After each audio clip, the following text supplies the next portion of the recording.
৩ বছর পর আমার স্বামী বিদেশ থেকে আসতেছে। এয়ারপোর্টে আমিও যেতে চেয়েছিলাম আমার স্বামীকে নিয়ে আসতে। আমার ছেলেও অনেক কান্নাকাটি করেছিল, কিন্তু আমার শাশুড়ি আর ননদ আমাকে যেতে দেয়নি, এমনকি তার ছেলেকেও যেতে দেয়নি।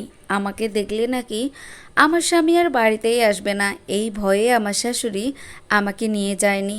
এমনকি বলেছে আমার ছেলে যেন বাড়িতে এসে দেখে তুমি না থাকো, তুমি যদি থাকো এখানে তাহলে আমার ছেলে এই বাড়িতেই ঢুকবে না। আমার বিয়ে হয়েছিল প্রায় 11 বছর আগে, আমার ছেলের বয়স 7 বছর।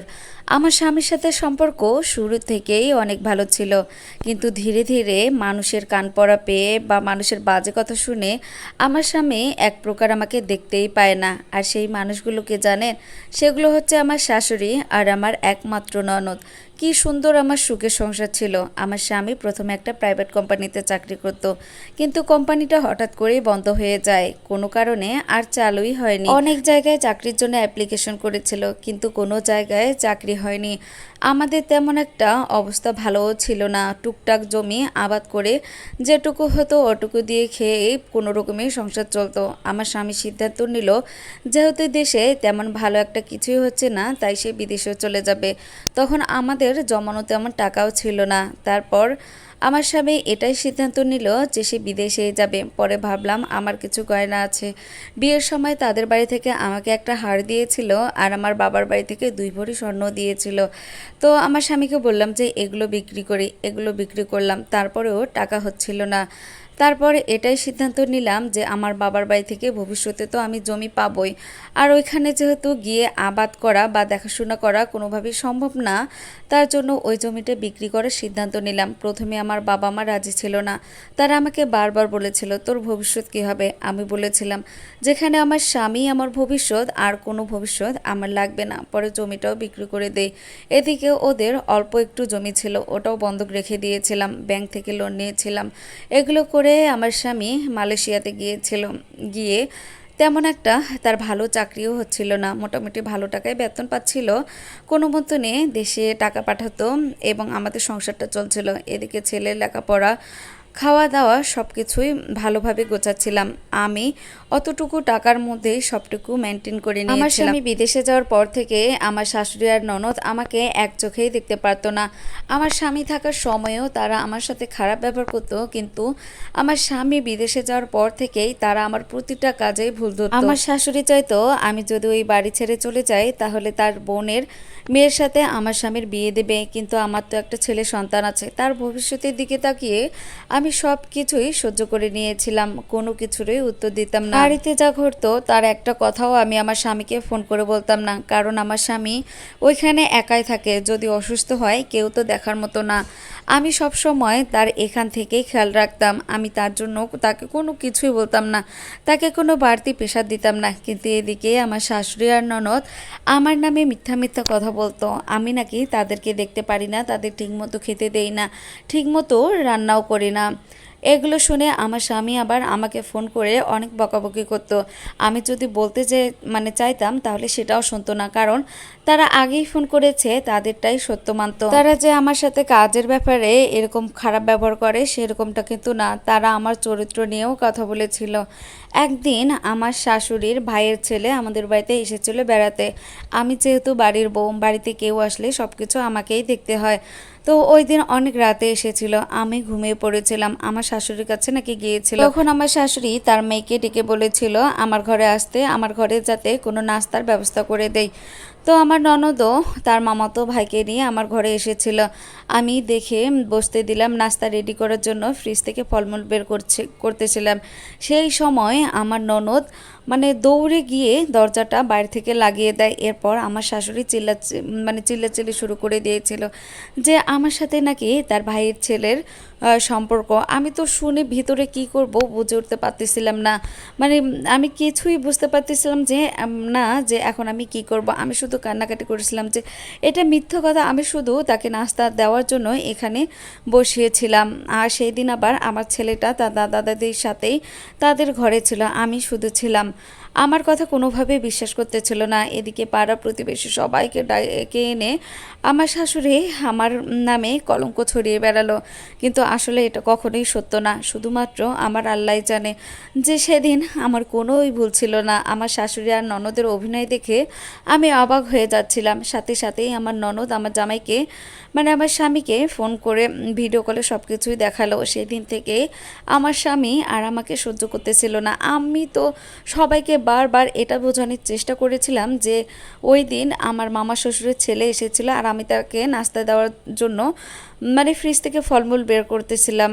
তখন আমার মামা শ্বশুরের ছেলেও বলেছিল যে এটা মিথ্যা, কিন্তু আমার শাশুড়ি আর ননদ মানুষকে এতটাই বুঝিয়েছিল, এতটা বাজেভাবে বুঝিয়েছিল যে তারাও বিশ্বাস করে নিয়েছিল। তখন থেকেই আমার স্বামী আর আমার সাথে কথা বলে না। আমার স্বামী তো তখনই আমাকে ডিভোর্স দিবে। আমার সাথে একবারের জন্য কথা বলে নাই যে কোনটা সত্যি আর কোনটা মিথ্যা। আমার স্বামীও সেটাই বিশ্বাস করে নিয়েছিল।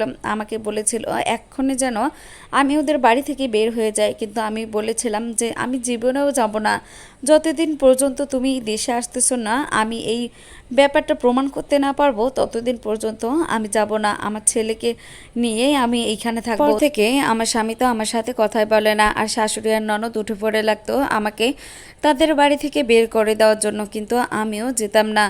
এদিকে শাশুড়ির কাছে টাকা পাঠাতো ছেলের জন্য, কিন্তু আমার জন্য 1 টাকাও দিত না। আমি শুধু তাদের বাড়িতে সব কাজ করে ভাতটুকু খেতাম, এটাই, তার বাইরে আর কিছু না। তারপরেও স্বামীর জন্য অপেক্ষা করেছিলাম যে এই মিথ্যাটা আমি প্রমাণ করেই ছাড়বো যতদিন না সে দেশে আসে। এই 3 বছরে আমার স্বামী আমার সাথে একটা কথাও বলেনি, আমাকে একবারের জন্যও জিজ্ঞাসা করেনি। আমার ছেলের কথা তার মায়ের কাছ থেকে জিজ্ঞাসা করে শুনে আমার ছেলে অনেকবার বলেছিল যে মা অসুস্থ, মায়ের সাথে কথা বলো, কিন্তু আমার স্বামী সেটাও শোনেনি। 3 বছর পর আমার স্বামী দেশে আসতেছে, আমিও যেতে চেয়েছিলাম তাদের সাথে আমার স্বামীকে নিয়ে আসতে। বাড়ির সবাই যাচ্ছিল, কিন্তু আমাকে আর আমার ছেলেকে কেউ নিতে চাচ্ছিল না। আমি বলেছিলাম আমি যাব, কিন্তু আমার শাশুড়ি বলেছিল যদি তুমি যাও আমার ছেলে এই বাড়িতেও আসবে না। আমি যেন এসে দেখি তুমি এই বাড়িতে নেই, তাড়াতাড়ি ব্যাগপত্র নিয়ে বাপের বাড়িতে চলে যাও। তো আমিও বলেছিলাম আমার স্বামীকে নিজ চোখে না দেখা পর্যন্ত আমি এখান থেকে কোথাও যাব না। আমার ছেলেটাও যাওয়ার জন্য অনেক কেঁদেছিল, কিন্তু তারা নিয়ে যায়নি। তারা অনেক সুন্দর করে অনেক হাসি খুশিতে আমার স্বামীকে আনতে গেল। আমার স্বামীও বাড়িতে এসেছে, কিন্তু আমার সাথে একবারের জন্যও কথা বলেনি। ওই দিন আস্তে আস্তে অনেক দেরি হয়ে গিয়েছিল, আমার ছেলেটা আমার সাথে ঘুমিয়েছিল। তো আমার স্বামী একবারের জন্য আমার ঘরে আসলো না আমার ছেলেকে দেখার জন্য। আমার ছেলে তখন ঘুমিয়ে গিয়েছিল। পরের দিন সকালে আমার ছেলেকে ডেকে তার জন্য চকলেট আর খেলনা নিয়ে এসেছিল, সেগুলো দিল, কিন্তু আমার দিকে একবারের জন্যও তাকালো না। আর তার বোন আর তার মা আমার ব্যাপারে এমন বাজে বাজে কথা বলেছে যে আমার স্বামী একবারের জন্যও আমার দিকে ফিরেও তাকালো না। ওই দিন বিকেলেই আমার স্বামী ফোন দিয়ে আমার বাপের বাড়ির সবাইকে ডাকলো আমাকে এখান থেকে নিয়ে যাওয়ার জন্য। ওই দিনেই নাকি আমার স্বামী আমাকে ডিভোর্স দিবে। তো আমিও শুনে সেই ছেলেটাকে ডাকলাম। সাথে আমার শাশুড়ি আমার বদনাম দিয়েছে, আমার চরিত্রে দাগ লাগিয়েছিল। তো ওই দিন আমার শাশুড়ি, আমার ননদ, আমার শ্বশুর সবাই আমার ব্যাপারে অনেক খারাপ খারাপ কথা বলেছিল, যেটা কোনো দিন হওয়ার নয়। আমি নিজের চোখে আমার নিজের কানকে বিশ্বাস করতে পারতেছিলাম না। যেগুলো আমি কখনোই করিনি সেইগুলোই আমার স্বামীকে বোঝাচ্ছিল, আমার মা বাবা সবাইকে বলতেছিল। তো আমিও চুপচাপ ছিলাম। পরে ওই ছেলেটা আসার পর আমি আমার শাশুড়িকে কোরআন শরীফ হাতে দিয়ে বললাম যে আপনি সত্যিটা বলেন, যদি আমি থেকে থাকি, আমি আমার সাথে যদি ওই ছেলেটা সম্পর্ক থেকে থাকে তাহলে আপনি সত্যিটাই বলুন, আর যদি না থেকে থাকে তাও আপনি সত্যিটাই বলুন। তো আমার শাশুড়ি প্রথমে নিতেই চাচ্ছিল না। আমার স্বামী বলল যে মা তুমি সত্যি কথা তো বলেছ, তো ওইটা বলতে তোমার সমস্যা কোথায়? আমার শাশুড়ি কোনোভাবেই নেবে না। তারপর আমার স্বামী রাগ হয়ে গিয়েছিল যে তুমি কেন নিবে না। তখন আমার স্বামীর কথায় আমার শাশুড়ি নিয়েছিল। তারপর সত্যিটা বলেই দিল যে এটা কখনোই হয়নি, বা আমার সাথে কোনো ছেলের কোনো ধরনের সম্পর্ক ছিল না, বা তারা এই ধরনের কোনো কিছুই দেখেনি। তো আমার স্বামী সেদিন আমার শাশুড়ির উপর অনেক রেগে গিয়েছিল। আমার শাশুড়ি তখন কান্না করেছিল যে আমার ভুল হয়েছে, আমি আর এরকম কাজ কখনোই করব না। তো আমিও বলেছিলাম যে আমি এই দিনটার অপেক্ষায় ছিলাম, যেই দিনে আমি আমার সত্যিটা প্রকাশ করব, আমি আর এখানে থাকবো না। তো আমার স্বামীও কিছু বলতেছিল না, কারণ আমার স্বামীও অনুতপ্ত হয়েছিল। এই 3টা বছর সে আমার সাথে একটা কথাও বলেনি, আমার কোনো খরচ দেয়নি, আমার সাথে তেমন কোনো কিছু করেনি, আমাকে এক চোখে দেখতেই পারতেছিল না। সেও অনুতপ্ত অনুতপ্ত হয়েছিল। আমার স্বামীও সিদ্ধান্ত নিয়েছিল যে আমাকে তার সাথে নিয়ে যাবে, তারপর ভিসা পাসপোর্ট সব কিছুই রেডি করেছিল। আর 1 মাস পরে আমি আমার স্বামীর সাথে বিদেশে চলে যাব। সব প্রবাসীর বউই খারাপ হয় না, সব সময় প্রবাসীর বউদের দোষ দিবেন না।